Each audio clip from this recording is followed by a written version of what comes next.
Nisambura Binaka, and a very good morning to you all. Welcome to the 6th Young Pacific Leaders Conference.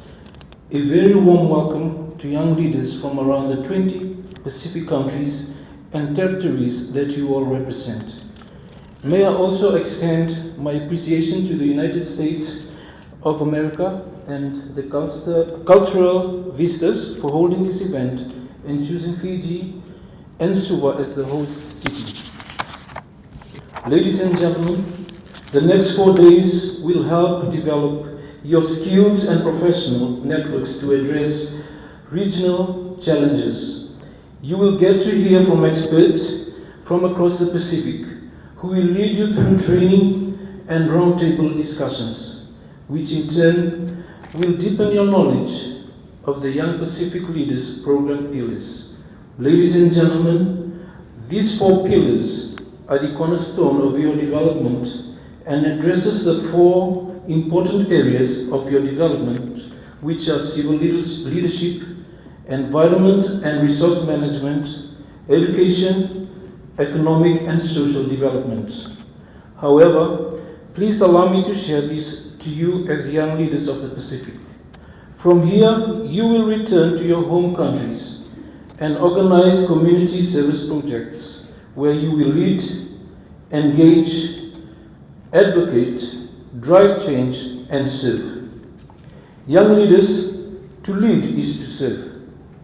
To lead effectively, you must drive change and serve your people. Change is inevitable, and we must advocate that we believe in what we believe in for the good of our communities and countries. Advocate for environment and climate, resource management, education, health and well-being, and economic development, which will have an impact on our social progress as a community. Ladies and gentlemen, in the Pacific today, we have our neighbors who constantly live with the fear that one day their country will be taken by the sea. This is the threat of climate change, which is affecting our economic and social development and giving rise to climate-induced resettlement. While we can conclude that we have to live with climate change, we must not forget that we can still drive change in our existence to alleviate this dilemma for our future generation. You must therefore educate your respective communities and help sustain your resources. It does not apply to the environment, but to a wider anatomy of our communities. Ladies and gentlemen, issues such as insecurity is affecting most young people in our societies across the Pacific. In the Pacific today, young people account for 40% of its entire population, and these figures certainly have an effect on services, infrastructure, politics, policies, and the economy. Unemployment figures are high, and in some cases, young people have refrained from participating and attaining from the economy. This undermines both our fledgling democracies and the source of creating and distributing wealth, our economies.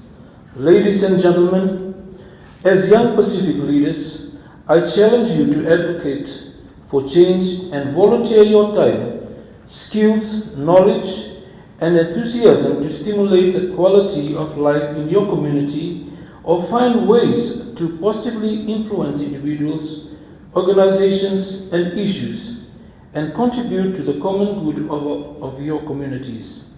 As young leaders, you will need to engage in meaningful partnership with governments, agencies, non-governmental organizations, and your communities. Only through meaningful involvement and participation can young people exercise their full citizenship. And only through meaningful dialogue across generations can we all contribute to finding solutions to the challenges we face in the Pacific today. Young leaders, you have the energy to make change and help your peers be aware of their self-worth. Instill in them a sense of pride, which will help them make good decisions about themselves and enhance their self-value.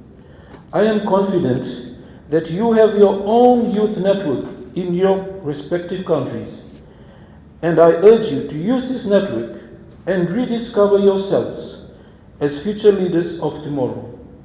Reclaim the belief that source of action and responsibility lies within ourselves. The true demonstration of your effectiveness as youth leaders will be the practical things you get done and the positive, tangible things that you achieve through your endeavors. Become agents of change. Become people who do things. Change the paradigm. Make your communities better. And ultimately, you will make our Pacific better. Ladies and gentlemen, the Fijian government have a strong belief that youth can bring about positive social changes in communities. We have strong commitment to the development of our young leaders. Through the Ministry of Youth and Sports, we have continuously provided support to our young people who have attended international conferences and trainings which we believe will contribute to sustaining our ongoing development and democracy, a better Fiji for all. Similarly, this conference is an opportunity provided to you, the young leaders of the Pacific, to be part of something great, to have a voice, and most importantly, to make a difference through your positive contributions in your respective countries. Finally, to all participants and facilitators, may you all have a wonderful experience at this leadership conference and enjoy your short stay in our country. Young leaders, build networks and lasting friendship with new friends, and most of all, enjoy your time and take away something that matters to you and your people. With those words, I now officially declare the 6th Young Pacific Leaders Conference open.